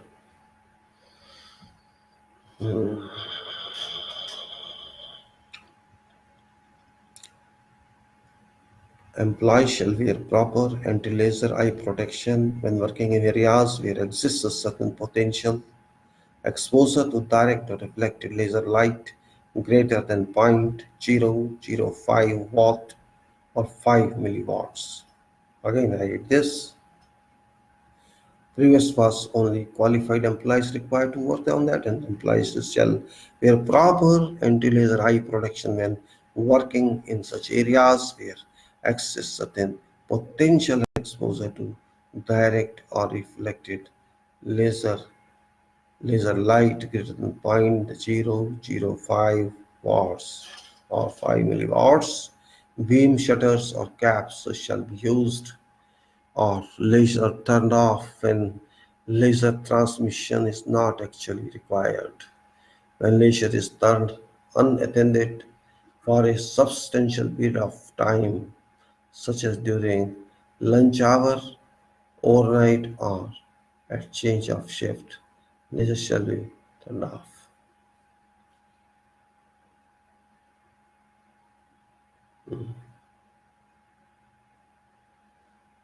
Employees shall not be exposed to light intensities in excess of following. Employees are important. Employees shall not be exposed to light intensities in excess of following. Direct steering. Direct steering 1 microwatt per square centimeter. Direct steering 1 microwatt per square centimeter. Incidental observing 1 milliwatt per square centimeter. Diffuse reflected light 2.5 watts per square centimeter. Employees shall not be exposed to microwave power densities in excess of 10 milliwatt per square centimeter. These units are very small square centimeter. Be careful. There's no employees shall not be exposed to microwave power densities in excess of 10 milliwatts per square centimeter. Drinking water. Drinking water. An adequate supply of treated water to be provided in all areas where work is ongoing. Portable drinking water containers shall be capable of being tightly closed and equipped with a tape. Using a common drinking cup is prohibited. Means you cannot use same cup for all or same. You have this individual one. This is not acceptable in work. There's no question of affinity here. You are feel same as society member. No, that socialism shall not work in technical world, in engineering world. Be careful that use your own glass or cup, whatever you use. Washing facilities. Washing facilities. Adequate washing facilities to be located near project worksite. Lunch rooms. Employees shall not consume food or beverages in toilet facilities or in any area of worksite. Employees shall not consume food or beverages in toilet facilities on or in any area of work site. A covered receptacle of corrosion resistant or disposable material shall be provided in lunch areas for disposal of waste food. Toilets shall be provided according to following description, or you can say parameters. One toilet seat and one urinal per 40 workers. 40 workers, one, well, I think justified, not bad. Toilet is particularly used for urinal passing and it's very less required for well, it's one seat is adequate and one urinal per 40 workers means if so there are 100 workers in three urinals. So, and maybe it's especially for staff, it's an important separate one. Well, for 200 more persons, you can say one toilet seat and one urinal per 50 workers. When there are more than 40 workers, up to 200, you can say per 50 workers, it is one toilet seat and one urinal. Steel erection. I'm sure people must be getting around the airwaves ever are. Excuse me for I'm boring you, and this subject is like that. It's very boring but very responsible and mandatory subject. It must be understood by each and first. Steel erection. Permanent floors and gratings shall be installed as shown on practicable during erection of structures. Permanent floors and gratings shall be installed as soon as practicable during erection of structures. In event, all openings shall be protected and where required, boarding done out with temporary floors. During skeleton steel erection, a tightly planked temporary floor shall be maintained within 2 stories or 9 meters, whichever is less, below and directly under that portion of either tier of beams on which tier is being performed. During structural steel assembly, facilities shall be provided that ensure safety of people working at height namely lifelines and safety harnesses. Again, during structural steel assembly, facilities shall be provided that ensure safety of people working at height, namely lifelines is provided and safety harnesses are provided. So lifeline is a major support they use. When placing structural members, load shall not be released from hoisting line until member is secured by at least 2 bolts or equivalent at least at in, in- when placing structural members, load shall not be released from hoisting line until member is secured by at least 2 bolts or equivalent at each connection and drawn up range tight. Concrete and masonry work.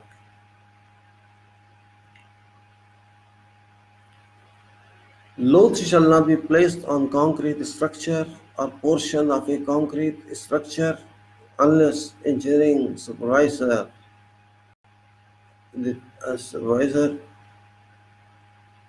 engineering supervisor determines, unless the supervisor determines based on information received from a consultant or project. Load shall not be placed on a concrete structure. Again, I am repeating this for clarity because in one go it's difficult to pick up. Load shall not be placed on a concrete structure or portion of a concrete structure unless engineering supervisor determines based on information received from a consultant or project engineer about its sufficiency of strength. Developed project engineer or, or consultant should be qualified in structural design to ensure that structure or portion of structure is capable of supporting loads or actions. We say in these days, loads is called rarely, and Europe was particularly direct to use for actions. Well, it doesn't make it much difference, but it's all protruding. All protrusions reinforce the steel on which employees could fall. This is very common protrusions, not only even concrete protrusions are difficult to combat it. All protruding reinforcement steel onto which employees could fall and would probably result in penetrations of bars.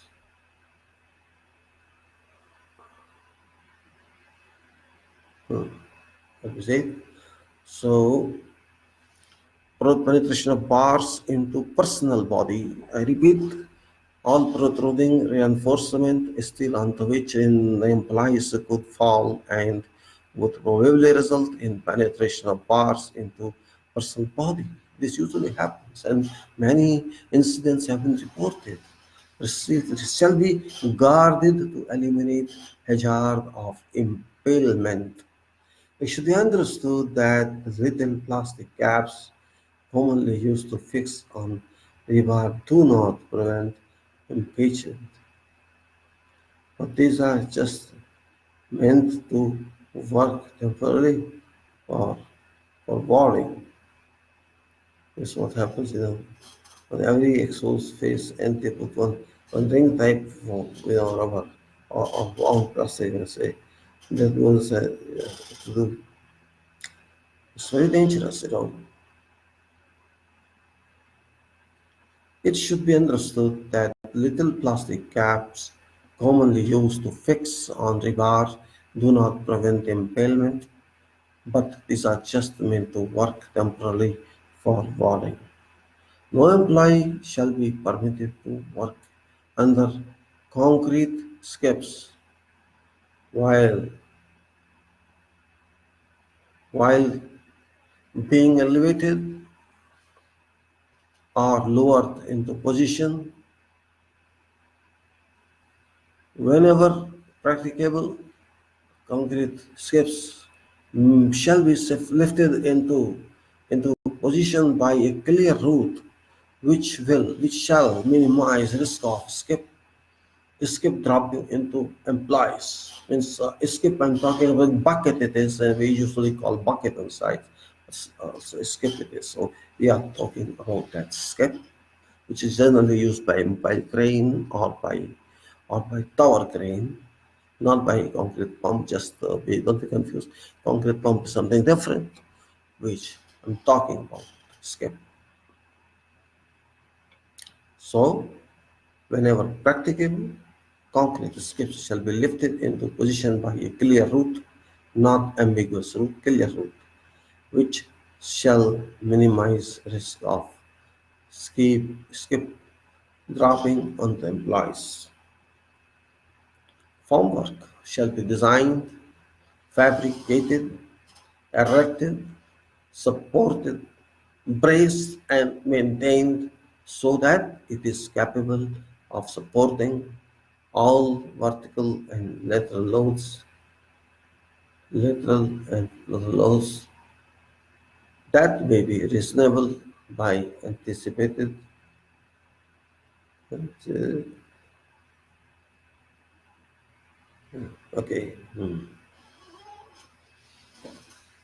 Sometimes you have to think also before speaking, and formwork shall be designed, fabricated, erected, supported, braced, and maintained so that it's capable of supporting all vertical and lateral loads so that may reasonably be anticipated to be imposed, applied to forward. This complete structural engineering in this para. analysis, forces, and resistances of its members will be steel pipe or could be a couple lock system, or there could be some vertical support which could take 3 tons probably to my understanding. And the sea movements they and deflection probably required. So formwork shall be designed, design it first, then draw out the line and fabricated accordingly after approval and then erected accordingly, supposedly. Actually, this is not that easy task. We, we use here. Alright. So, structural formation of formwork, which is least bothered by supervisors, by engineers, and by consultants. In fact, they have overtrust in them, overconfidence in them. Whatever we have provided is fine, and particularly in our great nation in near NCR, we've seen bullies standing support. Some is vertical, some is inclined, some is like that, as if it is not a structural engineering, it is a Jew work. What to do is happening, I can't say it. People have been used to that kind of nonsense activity. Can't help it, but she's a professional one, and professional means guarantee to safety. We have to apply professional mind on these activities. I have experienced this one sometimes back. We have to make drawing of that, the analysis of that, particularly third-party supplier can say proprietary vendor who supplies form for support material and they submit all drawings with complete details of analysis of forces and actions. And we have gone through that and approval us of sorting, and later on we demanded that party give us a certificate of whatever work is fine and fit to a drawing, and as of TPC given to that one. Anyway, just for a reference, I'm telling you nothing to do with the statement.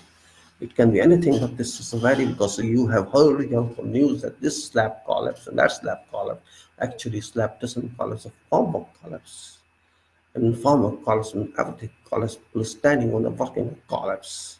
People standing down there in problem, and many people lose their life there. Forms and shows. Forms and shows except those used for slabs, on grade and slip forms shall not be removed until supervisor determines that concrete has gained sufficient strength to support its weight, load, and superimpose loads and actions.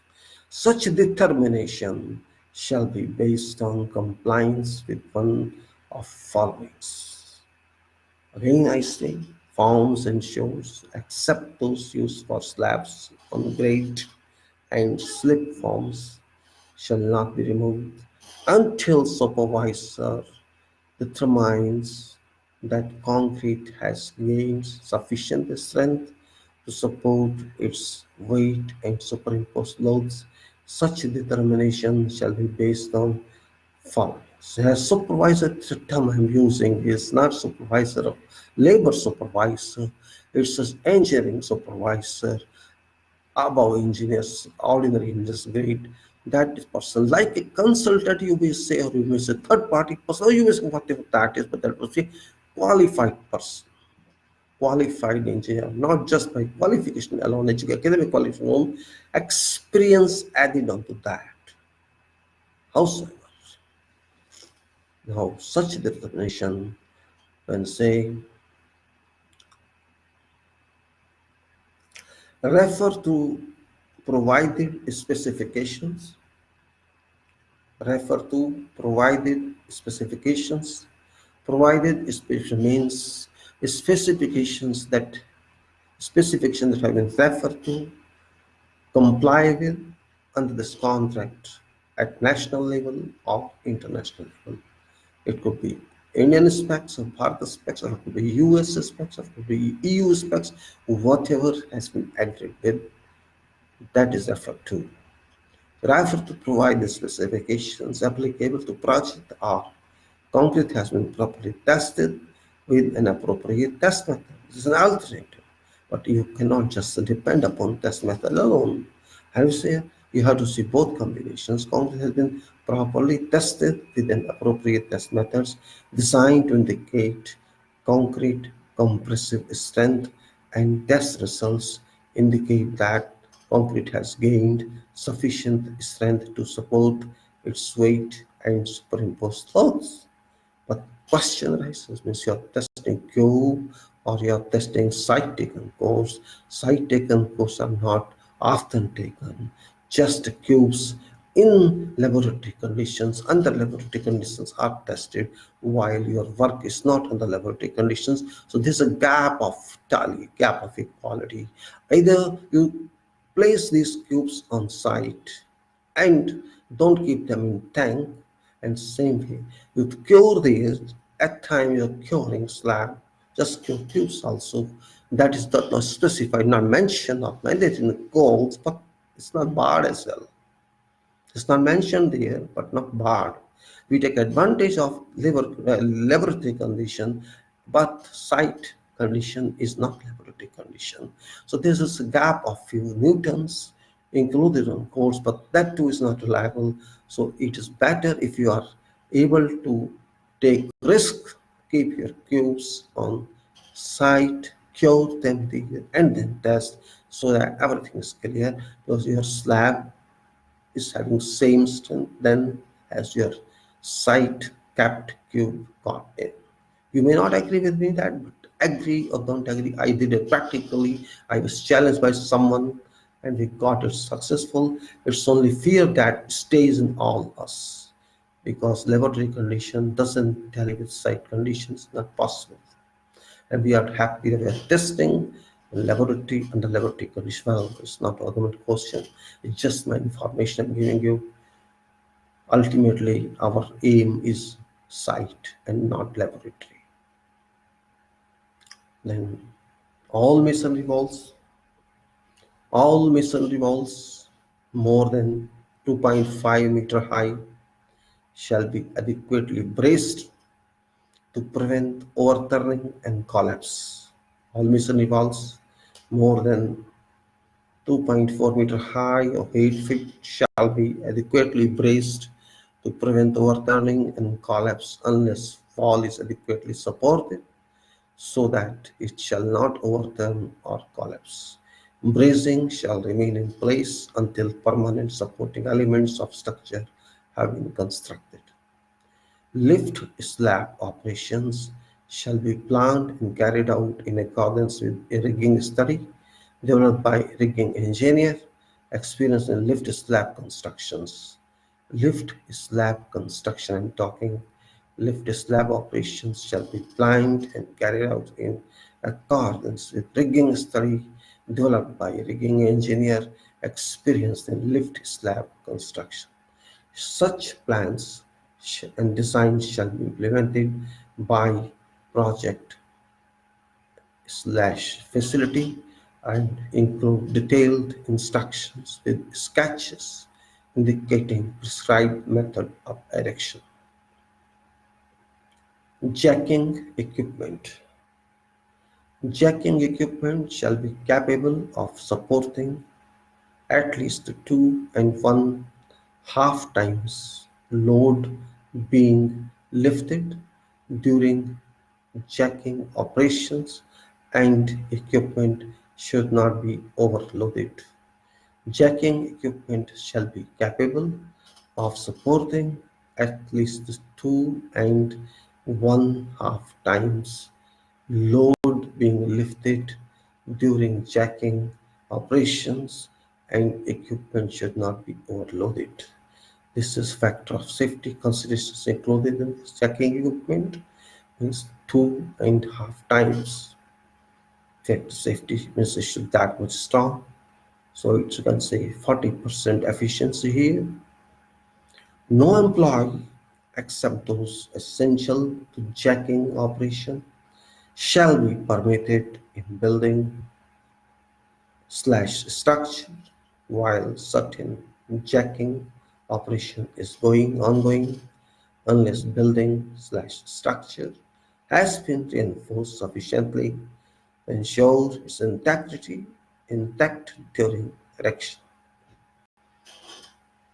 Common saws, no, saws, SAW, saws, bands, all portions of band saw blades shall be enclosed or guarded except for working portion of blade between bottom of guide roll and table.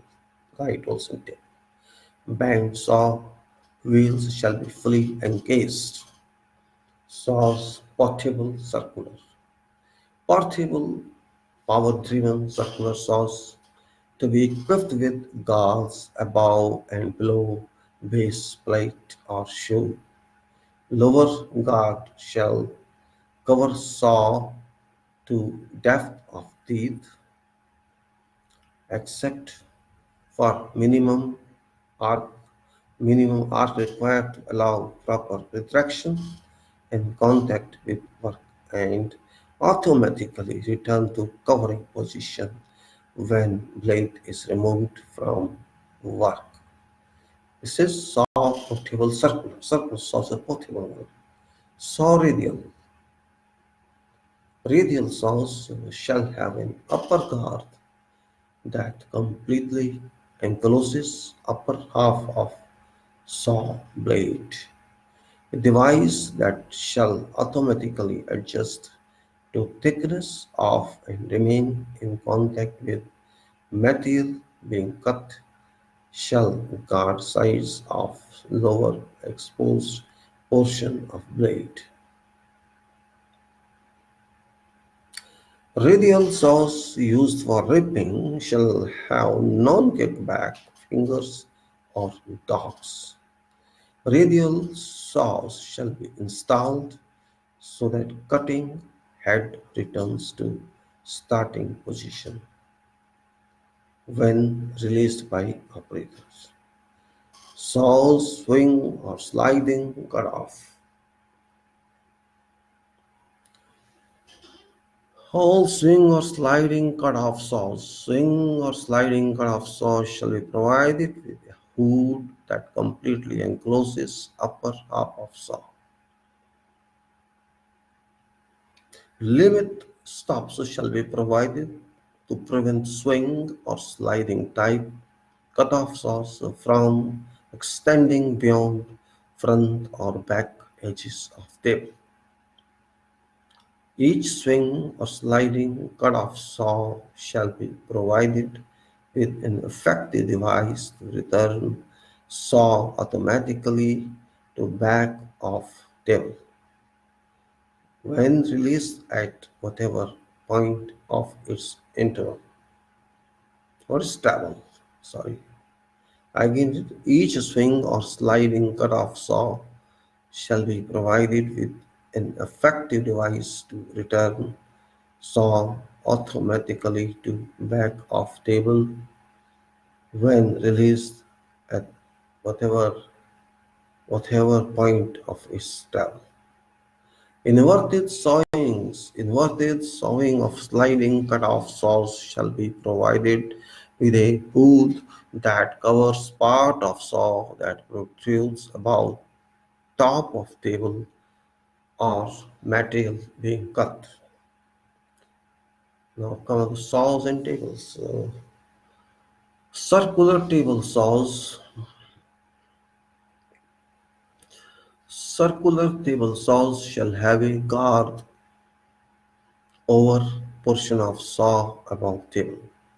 Circular table saws shall have a riving knife slash spreader aligned with blade, spaced not more than 12 mm behind largest blade, mounted in saw.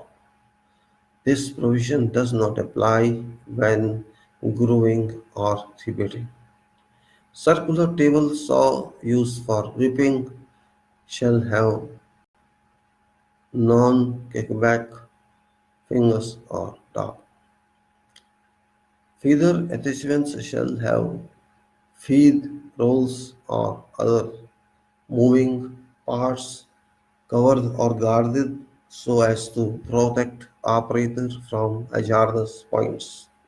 Push sticks shall be provided for use on every circular table saw. Exits.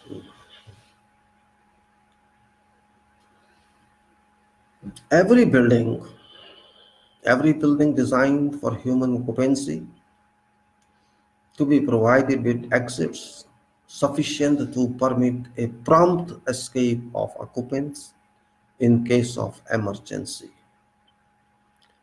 In hazardous areas or where employees may be endangered by blocking of some single means of egress due to fire or smoke, there shall be at least two means of egress removed from each other.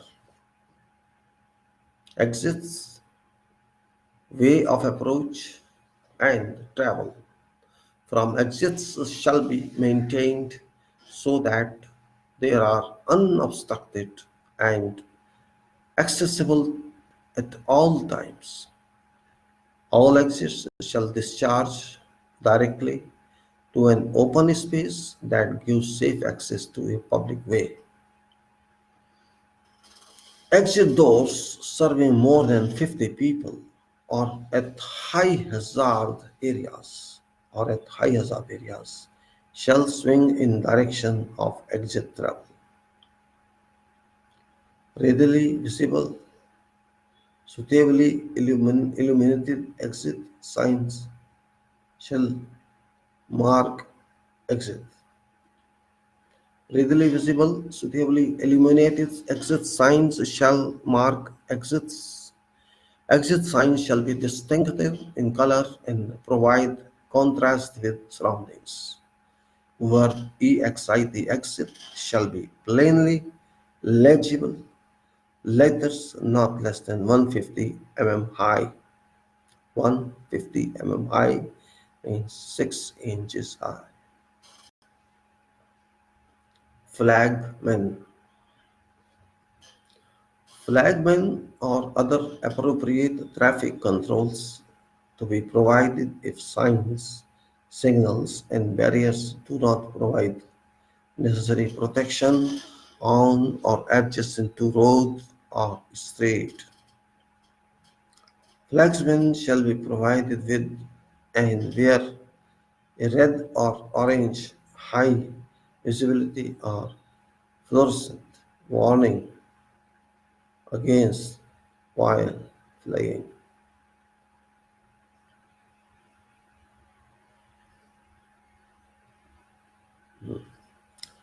Trained flagsmen or other appropriate traffic controls shall be provided if signs, signals, and barriers do not provide necessary protection on or adjacent to road or street. Even traffic law says that police or flagsmen got priority onto other indicators. Well, flagsmen shall be provided with and wear a red or orange high visibility or fluorescent warnings garment while flagging. Trained personnel only shall perform this task. Forklift trucks, powered industrial trucks. Trucks shall be taken out of service until it has been restored to safe operating condition. If at any time, if at whatever time a powered industrial truck is found to be in requirement slash need of repair, defective, or in any way unsafe. High, high lift rider. High lift rider trucks shall be equipped with substantial overhead guards unless operating conditions do not permit use of these cars. Forklift trucks shall be equipped with vertical load. Forklift trucks shall be equipped with vertical loads, vertic.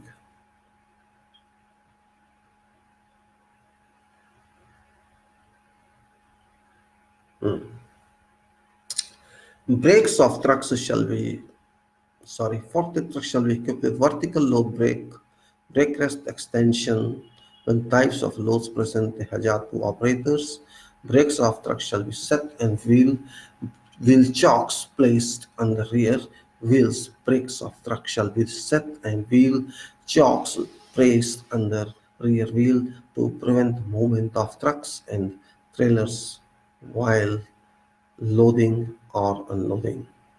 So what loading and unloading says, brakes of trucks shall be set and wheel wheel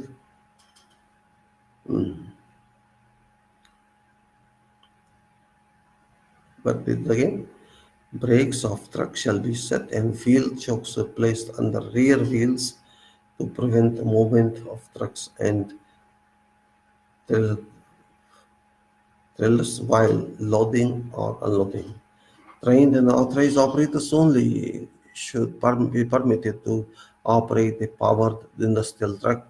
Methods shall be devised to train operators for safe operation of powered industrial trucks. The liquefied petroleum gas, LPG.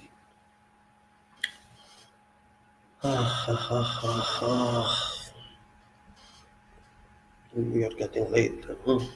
Each system shall have containers. Each system shall have containers, valves, connectors, manifold valve assemblies, and regulators of an approved type. Every container, I'm talking of system, is liquid petroleum gas. LPG is called. I think it's talking about this say LNG tanks, which are big one, and its fittings are containers, valves. Container means there's something inside that RCC, this external RCC tank, which is this internal container, a steel one, a metallic one, and that containers contain valves and connectors and manifold valves, assemblies, and regulators of approved type. Every container and vaporizer shall be provided with one or more approved safety relief valves or devices. Containers shall be placed upright or firm foundations or otherwise firmly secured. All cylinders shall be equipped with an access flow valve to minimize flow of gas in event when fuel line becomes ruptured. Storage of liquefied petroleum gas within building is prohibited. Storage in building is prohibited.